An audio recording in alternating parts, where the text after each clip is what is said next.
Tiffin میں non veg لانے پر school سے نکالے گئے طلبہ کے حق میں الہ آباد ہائی کورٹ نے فیصلہ دیا۔ عدالت نے ضلع مجسٹریٹ کو ہدایت دی کہ وہ طلبہ کو CBSE سے منسلک کسی دوسرے اسکول میں داخلہ کرائیں۔ عدالت نے یہ حکم بچوں کی والدہ صابرہ کی درخواست پر دیا۔ کیس کے مطابق امروہہ کے ایک اسکول کے پرنسپل نے 3 نابالغ طلبہ کو ٹفن میں نان ویج لانے پر اسکول سے نکال دیا تھا۔ اس کے بعد بچوں کی والدہ نے عدالت سے رجوع کیا تھا۔ ہائی کورٹ میں دائر درخواست میں درخواست گزار نے اسکول پرنسپل کے خلاف FIR درج کرنے کا مطالبہ کیا تھا۔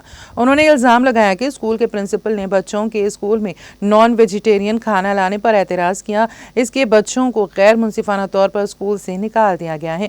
درخواست پر سماعت کرتے ہوئے جسٹس سدھارتھ اور جسٹس S شرما کی بینچ نے امروہہ کے ضلع مجسٹریٹ کو ہدایت دی کہ وہ 2 ہفتوں کے اندر بچوں کو CBSE سے منسلک کسی دوسرے اسکول میں داخل کرائیں اور عدالت کے سامنے تعمیل کا حلف نامہ داخل کریں۔